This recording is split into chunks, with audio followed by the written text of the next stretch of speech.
Hi dear student, welcome to your Google Science Hub.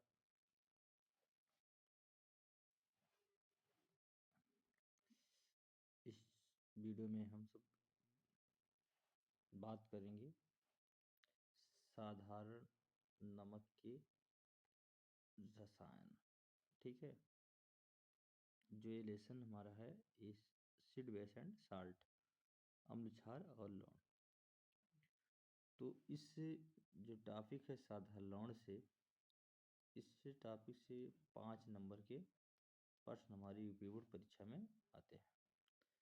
तो इसमें जो इम्पोर्टेंट है प्लास्टर ऑफ पेरिस, बहुत ज़्यादा इम्पोर्टेंट है इस परीक्षा के लिए। दूसरा व्यंजक चूर्ण, ये भी हमारे परीक्षा के लिए बहुत ज़्यादा इम्पोर्टेंट है। तो आइए हम देखते हैं, जो पहला हमारा इसमें जो बनाना है सोडियम हाइड्रा ऑक्साइड, यह एक हमारा है क्षार है। ठीक है,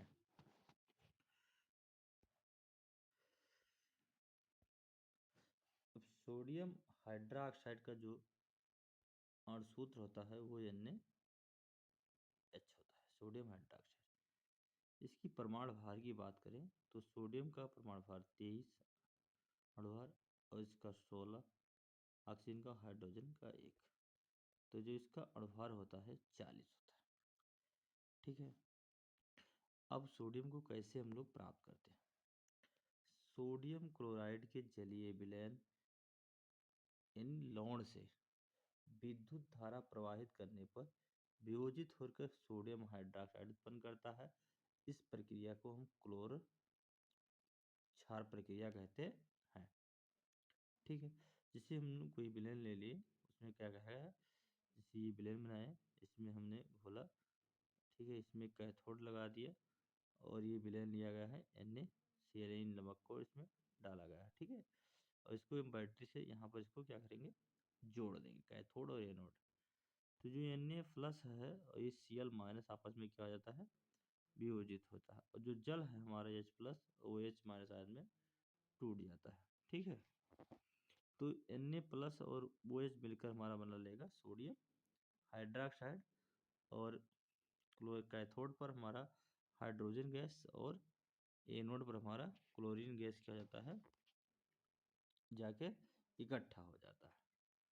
ठीक है, कैथोड पर हमारा हाइड्रोजन गैस बनती है और एनोड पर हमारा क्लोरीन गैस बनती है। परीक्षा में 1 नंबर का प्रश्न यहाँ से भी बन सकता है कि मतलब क्लोरस क्षार की प्रक्रिया में एनोड किस पर प्राप्त होता है। ठीक है, एनोड पर क्या प्राप्त होता है या कैथोड पर क्या प्राप्त होता है, और कैथोड के जो पास होता है वहीं पर हमारा सोडियम हाइड्रोक्साइड का विलयन बनता है।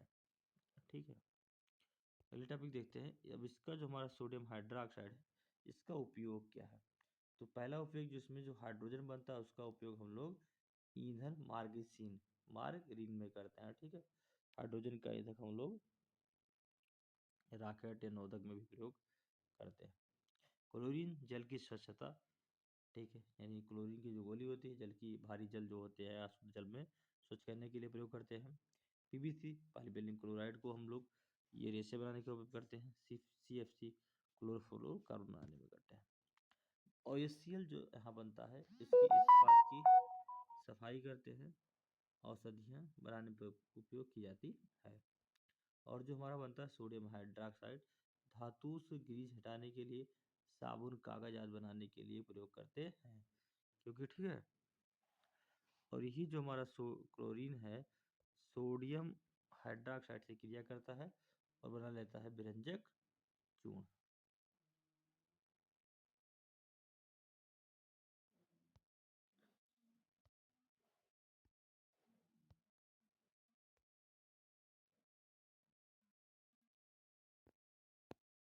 विरंजक चूर्ण बना लेता है। ठीक है, क्या बना लेगा, विरंजक चूर्ण। अगली टॉपिक पे हम देखते हैं कि जो हमारा लवण है विरंजक चूर्ण, ये भी बहुत ज़्यादा इम्पोर्टेंट है 2025 परीक्षा के लिए। अब विरंजक चूर्ण की बात करें तो विरंजक चूर्ण हमारा शुष्क बुझे हुए चूने, यानी शुष्क बुझे हुए चूने का जो अणु होता है कैल्शियम हाइड्रोक्साइड, पर क्लोरीन की क्रिया से विरंजक चूर्ण का निर्माण होता है। अब इसके देखिए, जैसे ये लिखा COH और यहाँ लिखा है OH, तो इसमें से एक ये और ये इतना OH मिलकर हमारा, और यहाँ पर Cl भी रहते हैं, तो ये इतना मिलकर हमारा बन जाएगा H2O, जल बन जाएगा। अब यहाँ बचा O, ठीक है, तो यहाँ बचा CO, और किससे क्या करा रहे हैं, Cl2 से, और यही Cl इसके आके हो जाए, क्या हो जाता है, जुड़ जाता है, बन जाता है COCl2, ठीक है, और व्यंजक चूर्ण हमारा क्या हो जाता है, प्राप्त हो जाता है। अगला टॉपिक देखते हैं कि व्यंजक चूर्ण का उपयोग क्या होता है। तो जो व्यंजक चूर्ण का उपयोग हम लोग वस्त्र उद्योग में सूती वस्त्र व नीलेन के व्यंजन के लिए, अब नीलेन जो है सूती व्यंजन मतलब रंगने के लिए, ठीक, कलर करने के लिए। दूसरा उपयोग कागज की फैक्ट्रियों में लकड़ी की मंजा के व्यंजन करने के लिए, यानी जो कागज की फैक्ट्री उसमें लकड़ी की रंगाई करने के लिए। सी ऑप्शन है रासायनिक उद्योगों में एक उपचायक के रूप में। डी पीने वाले जल को जीवाणु से मुक्त करने के लिए रोगाणु नाशक, यानी व्यंजक चूर्ण की जो गोली होती है इसका उपयोग हम लोग जल के शुद्धिकरण में भी करते हैं। चलिए जब देखते हैं नेक्स्ट टॉपिक हमारा है, और ये भी परीक्षा के लिए दृष्टि से बहुत ज़्यादा इंपॉर्टेंट टॉपिक है, बेकिंग सोडा। ठीक है, बेकिंग सोडा को हम लोग खाने वाले सोडा के नाम से भी जानते हैं। अब इसको बनाते कैसे हैं कि NaCl को, यानी सोडियम क्लोराइड को जल H2O, कार्बन डाइऑक्साइड और प्लस NH3 अमोनिया गैस के साथ क्रिया कराते हैं, तो NH3 जो जल है हमारा H प्लस और OH माइनस टूटेगा, और यहीं से, और जो यहाँ पर Na है Na प्लस और Cl माइनस, ठीक है, तो यहाँ से NH4 और Cl अमोनियम क्लोराइड बन जाएगा, NHCO3 सोडियम बाई कार्बोनेट बन जाएगा। यह है दुर्बल संचारक, असंचारक है, संचारक क्षार है।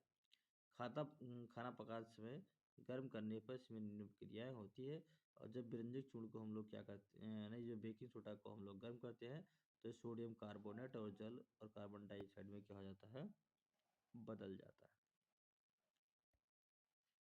इसका उपयोग बेकिंग सोडा पाउडर बनाने में, ठीक है, बेकिंग सोडा पाउडर बनाने, बेकिंग सोडा प्लस टार्ट्रिक अम्ल।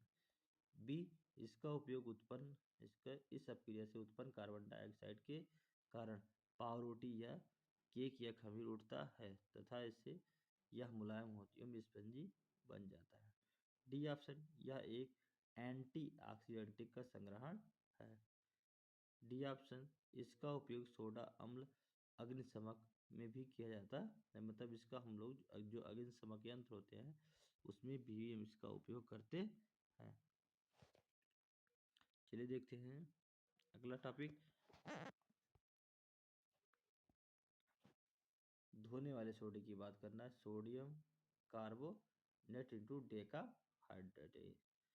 सोडियम कार्बोनेट को पुनः क्रिस्टलीकरण से धोने वाले सोडे को हम लोग क्या करते हैं, प्राप्त करते हैं। यह एक क्षारकीय लवण, यह एक कौन सा लवण है, यह एक क्षारकीय लवण है, यानी सोडियम कार्बोनेट को प्लस 10H2O को जब गर्म करते हैं तो Na2CO3 into 10H2O sodium carbonate decahydrate किया जाता है, प्राप्त हो जाता है।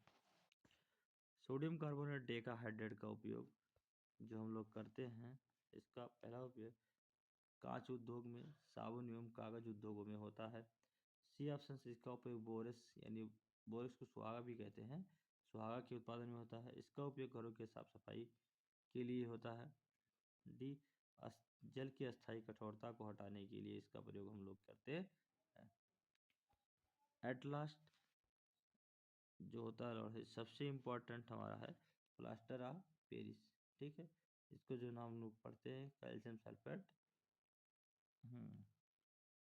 हेमीहाइड्रेट, और इसको बनाने के लिए हम लोग करते क्या है, जिप्सम को 373 केल्विन ताप पर गर्म करने पर, ठीक है, जो जिप्सम होता है जिप्सम को 373 केल्विन ताप पर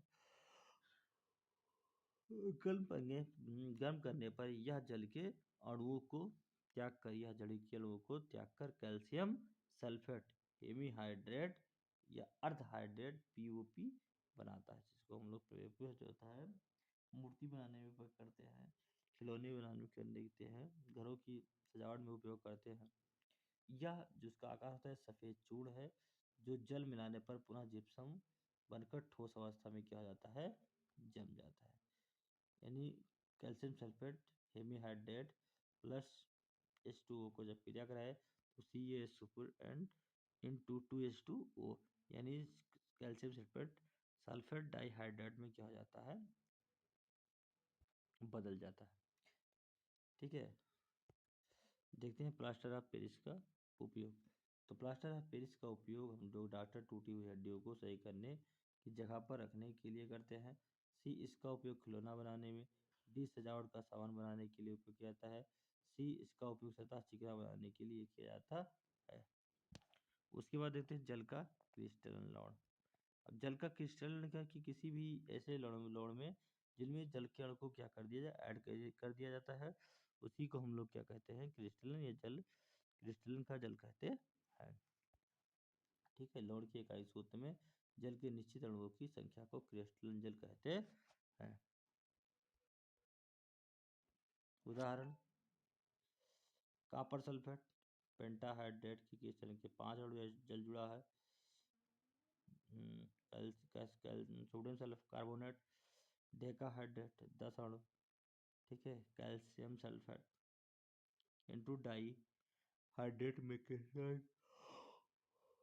जल के 2 अणु जुटे हैं, 2 अणु जुड़े हैं। धन्यवाद। लाइव धन्य